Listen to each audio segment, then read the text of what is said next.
الحمد لله رب العالمين. اللهم صل على محمد وعلى آله وصحبه وسلم. وبعد السلام عليكم ورحمة الله وبركاته. dhammaan walaalahay ehlu khayrka ah dalka iyo dibadda meel kastoo joogtaan salaan qaali ah ayaan idin soo gudbinayaa. insha allah waxaan isku baraarujin doonaa nabigeenii salawaatullaahi wasalaamu calayh arrimihii uu inoo tilmaamay iyo hadalladuu inoo sheegay haddii aynu qaadanno wax mushkilada oo aynu arkayno ma jirto. mashaakilaadkan iyo dhibaatooyinkan maanta laga cabanayo ay dadkuba maanta ka cabanayaan waxaa ka kow ah tilmaamihii nabigeena calayhi salaatu wasalaam uu ina siiyey inaynaan qaadan. laakiin haddii tilmaamihii iyo hadalladii nabigeena calayhi salaatu wasalaam uu inoo sheegay aynu qaadanno wax mushkilada maynaan aragneen inta aynu adduunyada ku nool nahay, aakhirana qaar badbaaday bay noqon lahayn. mushkiladda taagan baa waxay tahay quluubteennii iyo iimaankeenii baa daciif ah. waxaa la doonayaa in iimaanka aad sugto ood ku sugto sunnihii nabigeena calayhi salaatu wasalaam. sunnihii nabigeena sidaad ugu sugaysa waxa weeye dhammaan wixii nabigeenu inoo tilmaamay in aynu qaadanno,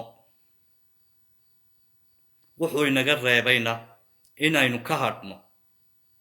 nabigeena calayhi salaatu wasalaam shay iskamuu tilmaami jirin, iskamanuu hadli jirin ilaa iyo shay rabbigeena subxaanahu wa tacaala uu soo tilmaamay oo uu markaasi ugu soo waxyooday nabigeena calayhi salaatu wasalaam mooyaane. manuu hadli jirin ilaa iyo hadal waxii dhanka rabbi ka imi ah. rabbigeena subxaanahu wa tacaala waxii dhankiisa uga imi ah muu hadli jirin ilaa iyo hadalkaas uu ku hadlo. rabbigeena subxaanahu wa tacaala xilligaas asaga ayaa jiray, haddana asaga ayaa jira, hadhowna asaga ayaa jiri doona rabbigeenu subxaanahu wa tacaala. mashaakilaadka iyo imtixaamka, dhibaatooyinka, xanuunada iyo wax walbo ina dhiba inta aynu nool nahay, ilaahay subxaanahu wa tacaala rabbigeenu isaga ayaa xallin kara, inagana faydi kara, wax walbana inoo hagaajin kara. balse rabbigeenu subxaanahu wa tacaala waxa uu soo faray, wax walba uu u sheegay, wax walba uu waxyi ugu soo dejiyey rasuulkiisii nabigeenii calayhi salaatu wasalaam. intii nabigeenu inoo sheegay iyo intii nabigeenu calayhi salaatu wasalaam uu inoo tilmaamay haddii aynu qaadanno, adduunyada korkeeda wax mushkiladoo ina dhiba maynaan aragnayn, aakhirana wayn badbaadi lahayn. walaakiin insaan daciif baynu nahay, quluubteennii ayaa daciif ah. ilaahay quluubta haynoo adkeeyo, iimaankana rabbi haynoo sugo subxaanahu wa tacaala. allahuma aamiin. waxaan idin sheegayaa qiso yar baynu ka hadlaynaa oo maanta dhacday. waxaa jiray nin derbi jiif ah oo maalmaha qaar marinka aan soo maro ambase haddii aan suuqa marayo aan ka toosin jiray meel uu hurdo oo aan markaasi siin jiray sadaqo. dabcan waad aragteen baan u malaynaya kiliibadayda waxaa jira nin meel jiifo dhowr mar aan kiliibadayda ku jira asagoo jiifa intaan toosinayo aan siinayo markaas sadaqo aan siinayo. isla ninkaas ayaa ii yeedhay aniga oo markaasi aan sadaqo u sidin oo meeshuu jiifo maaha meel ka shisheesa maraya. sheekhow kaalay buu igu yidhi. waa ii dhawaaqay, hore umaan maqlin, markii dambe ayaan maqlay. xoog buu dhawaaqay, waanu imi. waxaan ku idhi maanta subxaan allah waxba kuma soo talagelin. wuxuu idhi sheekhow sidaa maaha. waxa uu i tusay lugtiisa nabar ku yaala. wuxuu idhi nabarkaas maalmo horuu igu dhacay, dhakhtarkaa lay geeyey. waxa laygu idhi waxa ku raacay jeermis, yacni wasakh baa ku raacday oo lugta raacday. markaa lugtaada ilaa iyo meesha bawdada ayaa la jarayaa, ilaa meesha bawdada ayaa la jarayaa. u soo diyaar garow, haddii kale wuu sii faafayaa wasakhdan ambase maxaa la gaangarigan wuu kugu sii faafaysaa oo jidhkaagoo dhan bay gaadhaysaa. markaa in lagu qalo kasoo fakir, in cagtaa lagu jaro ilaa bawdada kasoo fakir haddii aad nolol doonayso. waa arrin dhaba oo halkan aan joogo oo maanta ah. markaa insha allah wuxuu idhi sheekhow adigu sadaqaadkaad bixisaa, waxaanaad tidhaahdaa nabigeena calayhi salaatu wasalaam wuxuu idhi sadaqada isku daaweeya. mashaakilaadka iyo imtixaamkana xijaab bay idinkaga noqonaysaa. arrinkaas ayaan anigu aaminsanahoon bilib garaysanahay buu idhi. adigana waxaan koogahay buu idhi qof yacni sadaqaadka masaakiinta dhex mara oo dadka ka warqaba inaad tahay. sheekhow wuxuu soo saaray lacag 3,500 oo shilinka soomaaliga ah, somaliland ah. yacni waa nus dollar buu kusoo dhadhow yahay. $50 ayuu kusoo dhadhowyay. 3,500 $50 bay kusoo dhadhowdahay. markaa wuxuu idhi intanaan lacag haystaa, adigu ii sadaqee. waayo waa maskiin derbi jiif ah oon anigu asaga sadaqada siin jiray. ayaa wuxuu idhi intanaan haystaa, adiga ayaa kala garanaya masaakiinta, adiga ayaa dhex mara oo dhex qaada adigu ii sadaqee. ilaahay baan kaga doonayaa caafimaad. ma doonaya in lugtaydaa la jaro. marka horeba anoo derbi jiif ah oo aan waxba haysan, ma doonaya haddana inaan curyaan sii noqdo. markaa intaa ii sadaqee buu idhi. waxaan ku idhi ma quraacatay? wuxuu idhi haa. waayahay baandhi.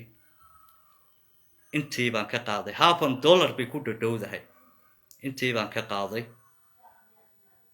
lama fogaanba maamo xaggaa dhabarkiisa oo kala fadhida oo 2 cunug haysata, midna jaqsiinaysa, midna halkan xadhig intay ku xidhay gacanta ku haysa, ayaan u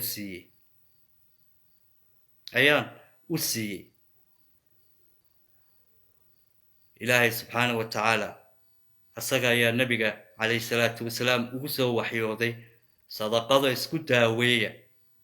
mashaakilaadka iyo imtixaamada iyo dhibaatooyinka adduunyada ayay idinka xijaabaysaa. aakhirana acmaashiina wanaagsan ayaa lagu kabaya. nabigeenna calayhi salaatu wasalaam wayna soo gaadhsiiyey.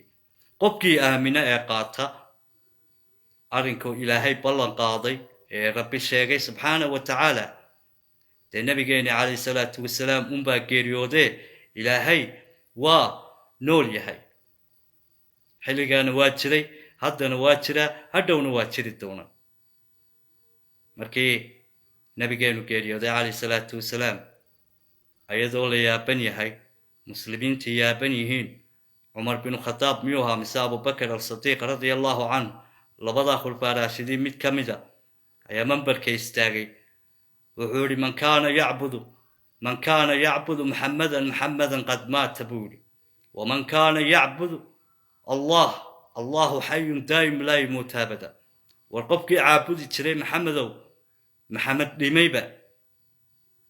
qofkii ilaahay caabudi jirowna, ilaahay waa xayun daa'im laa yamuutu abada. waa noolaa, waa nool yahay, waana noolaan doonaa, weligiina dhiman maayo. ballankan rabbi baa qaaday subxaanahu wa tacaala. dhibaato kasta iyo mushkilad kastoo ku haysatana ilaahay baa xallin kara. ilaahay xilligaana waa jiray, haddana waa jiraa, hadhowna waa jiri doonaa.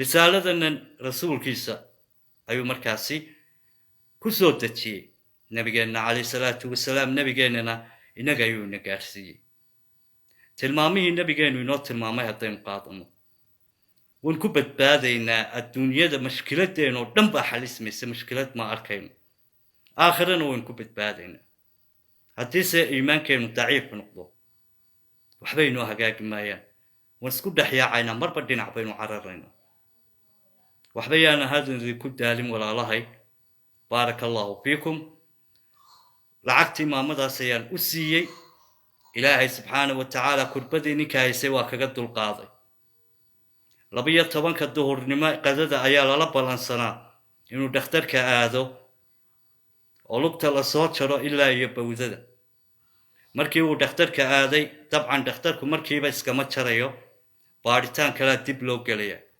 waa la baaray ninkii wax gaangariya oo haya iyo wax wasakh oo jidhkiisa raacday ma jirto dhammaan wasakhdii iyo gaangaridii jidhkiisa raacay ilaahay subxaanahu wa tacaala wuxuu ka yeelay dheecaan yar oo intii uu sii socday dhakhtarka aadayay nabarkii ka soo daatay dheecaan malax iyo dhiig wada socda oo nabarkii cagta kaga yaalay ka soo daatay intii uu sii socday ayaa ilaahay ka yeelay wasakhdii iyo suntii iyo gaangaridii jidhkiisa raacday dib baa loo baaray waxaa la yidhi waxba uma qabtid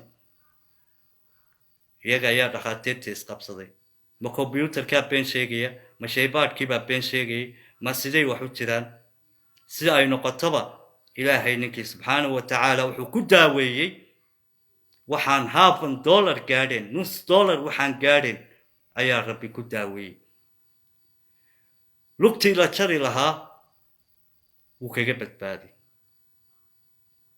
yaa inoo sheegay in aynu isku daaweyno oo mushkiladaha ay naga xijaabayso sadaqadu yaa inoo sheegay nabigeena calayhi salaatu wasalaam yaa soo faray rabbigeena subxaanahu wa tacaala yaa ku badbaaday dad badan oo kuwan hadda i daawanaya ka mid yihiin imise qof oo sadaqaad la baxay inta aniga aan iskaranayno ayaa igu yidhi sheekh xamsow waxbaan ka aragnay sadaqada imise qof oo jiifay ayaa ku kacay baaraka allahu fiikum nabigeena calayhi salaatu wasalaam farimihiisii aynu adeecno in qaadanno tilmaamihii uu inoo tilmaamayna aynu ku dhaqanno wixii uu inaga reebayna aynu ka hadhno ilaahay subxaanahu wa tacaala xilligaa waa noolaa hadda waa nool yahay hadhowna waa noolaan doonaa